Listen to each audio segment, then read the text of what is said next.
Pernikahan di atas kertas.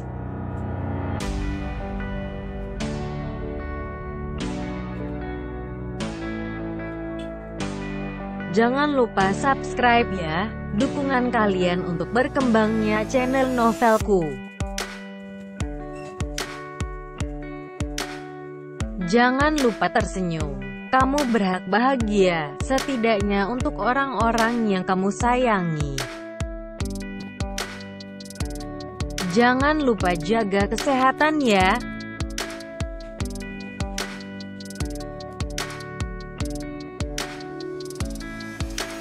Jangan lupa subscribe ya, karena subscribe itu gratis selamanya.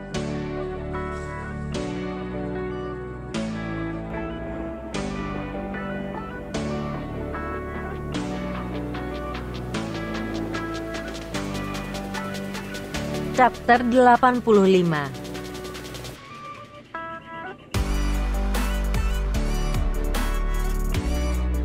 Perlahan Raka membuka matanya dengan sangat yakin. Masa pemulihan yang sangat lama membuatnya merindukan cahaya dengan segala objek yang masuk ke dalam retina matanya.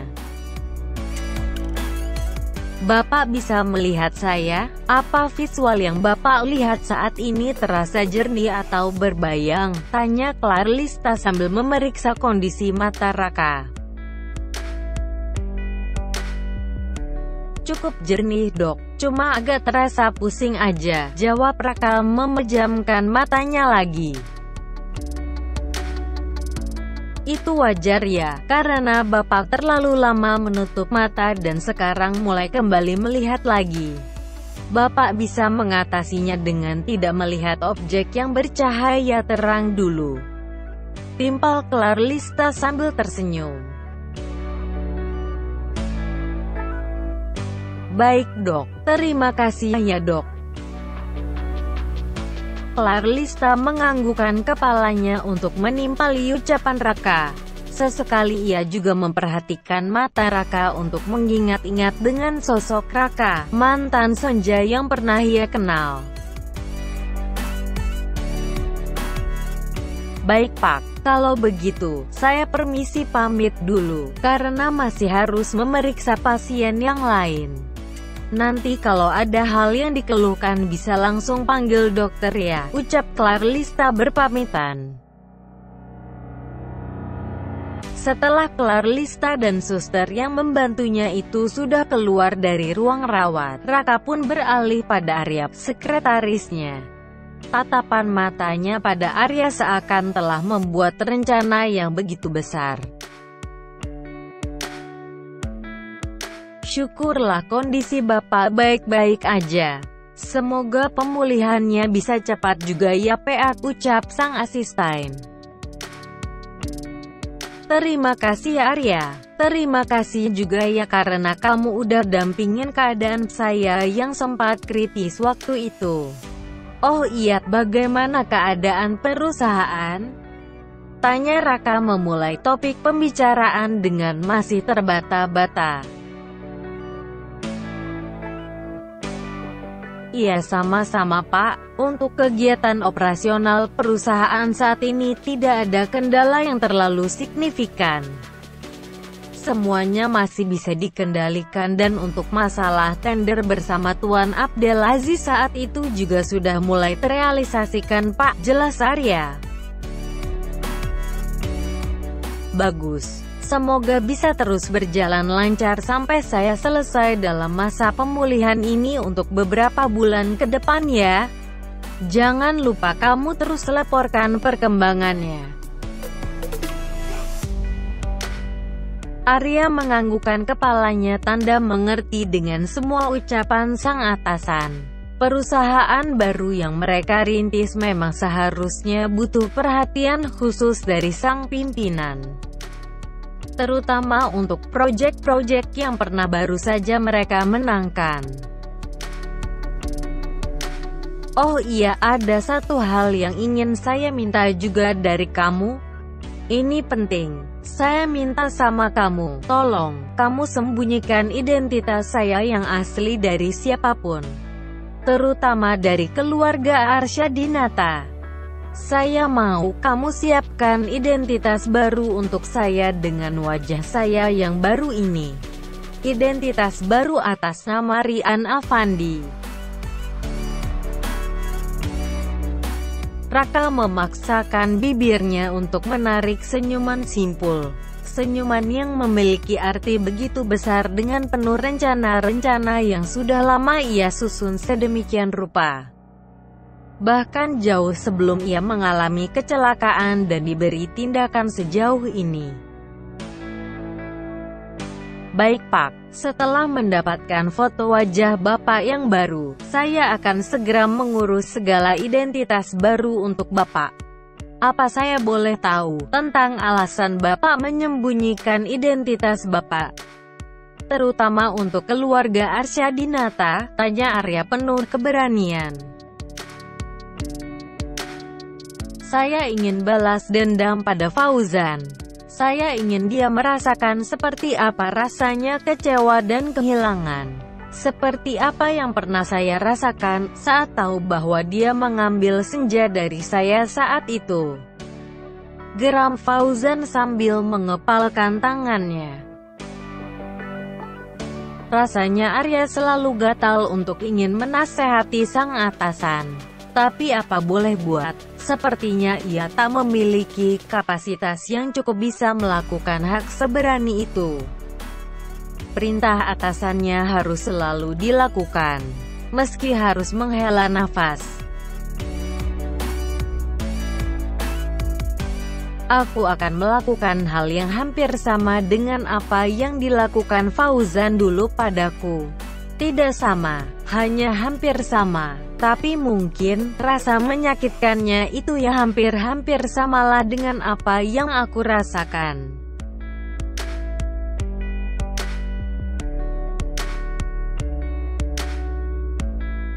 Di sebuah gedung pencakar langit, terlihat aktivitas para karyawannya yang lalu lalang dengan membawa dokumennya masing-masing.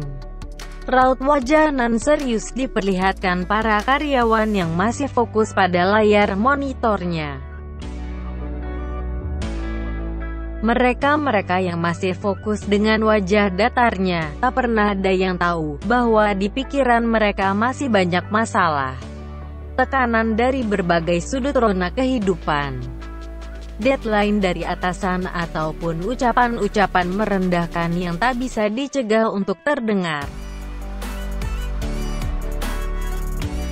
Pak, kayaknya hasil meeting tadi harus benar-benar diusut tuntas deh. Pengaruh likuifaksi terhadap bangunan yang akan kita bangun di daerah itu akan sangat fatal, jika gak segera dicarikan solusi Pak. Ucap Fauzan sambil mengejar sang ayah yang lebih dulu masuk ke ruang kerjanya. Fauzan, selesai meeting ini harus kita pikirkan baik-baik. Hal-hal yang tadi udah kita bahas akan segera Papa pikirkan dulu. Apalagi untuk mencari lokasi sebagai tempat pengganti itu gak mudah, Fauzan. Kita butuh surat-surat yang baru untuk mengurus pemindahan. Sedangkan vendor membutuhkan bangunan itu sesegera mungkin. Ucap Haris sambil menghela nafasnya. Papa harus segera menghubungi pihak vendor untuk mengundur jangka waktu mendirikan bangunan. Nanti aku juga akan minta Din untuk cari lokasi baru yang lebih aman, Pak. Sahut Fauzan sambil mengecek kembali berkas-berkas meeting tadi. Hal itu udah menjadi hal yang lumrah jika kita mendirikan bangunan di lokasi itu, Fauzan. Jadi vendor yang meminta kita untuk mendirikan bangunan di lokasi yang udah mereka minta, yaitu akan menjadi resiko mereka jika kita mengulur waktu pembangunan. Karena jika dipaksakan, yang ada struktur tanah malah semakin membahayakan para pekerja bangunan nantinya. Bahkan bukan hal yang tidak mungkin jika justru malah menimbulkan kerugian yang lebih baik lagi. Haris memberikan pengertian pada sang putra. Ia memang tak begitu memahami dengan kendala yang sedang dikeluhkan oleh sang ayah. Karena ia juga masih bagian dari Adinata Group. Ini masalahnya bisa fatal ya Pak? Dari pengalaman di masa dulu, ini dampaknya sangat fatal. Bangunan jadi bergerak seperti ada bencana gempa bumi ya Pak. Kenapa aku baru tahu sekarang tentang masalah sefatal ini ya? Iya itu karena Papa pengen kamu pegang anak perusahaan Adinata Group yang lain. Jangan difokuskan semuanya ke kamu.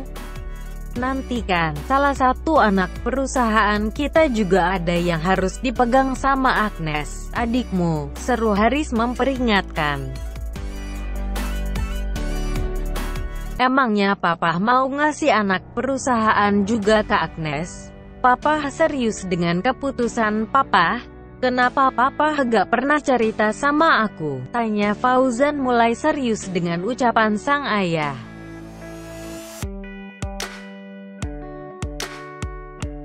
Tentu, Papa gak mau adanya huru-hara di keluarga Papa. Kamu sama Agnes kan posisinya sama. Sama-sama anak Papa.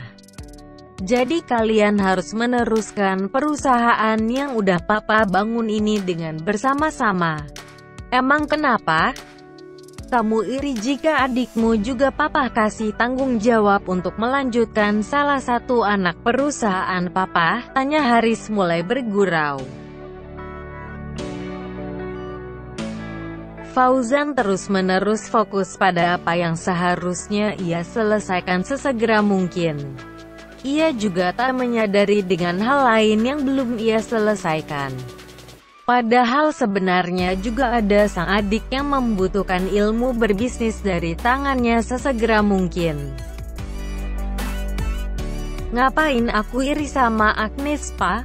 Toh nantinya usaha kita akan terlihat dari masa akhirnya.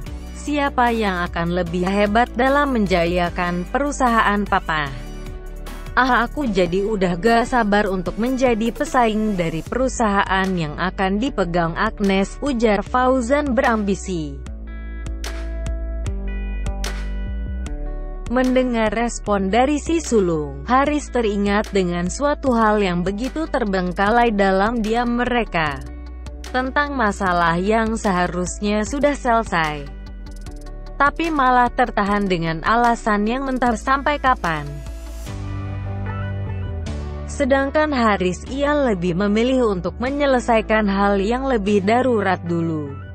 Untuk apa? Setidaknya ia bisa mencegah segala hal-hal buruk untuk bisa terjadi di kemudian hari.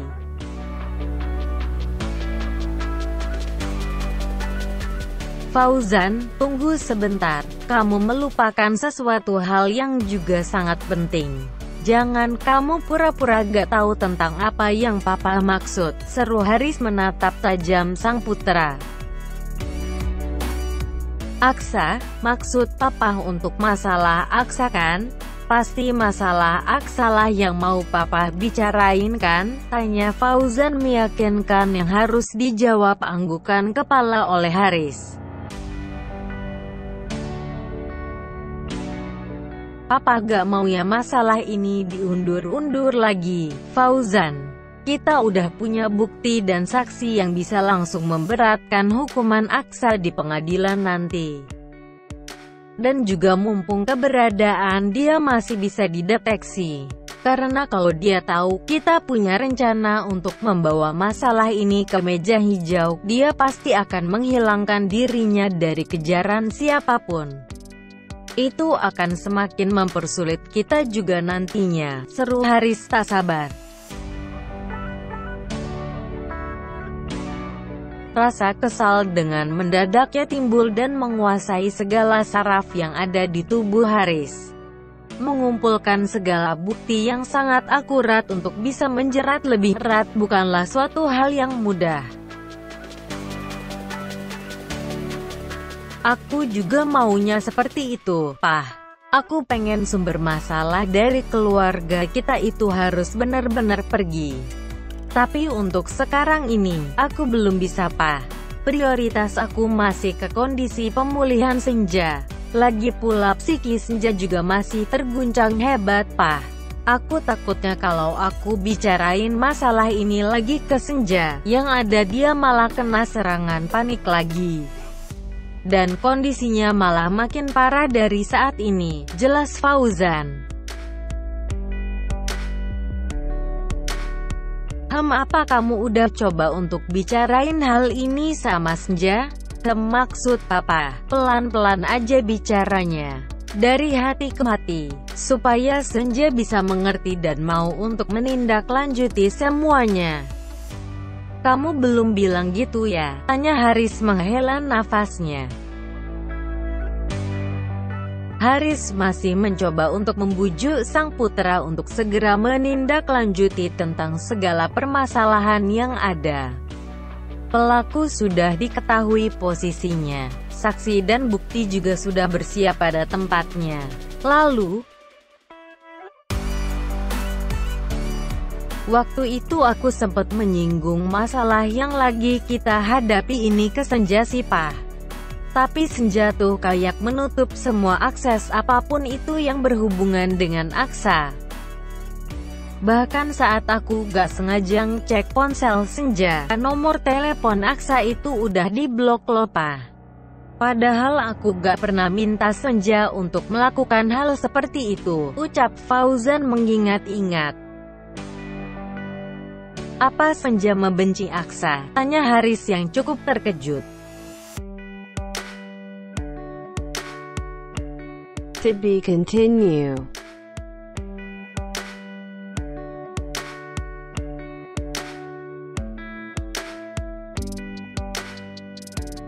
Jangan lupa subscribe dan follow Instagramku Yao. Jaga kesehatan selalu. Thanks for watching.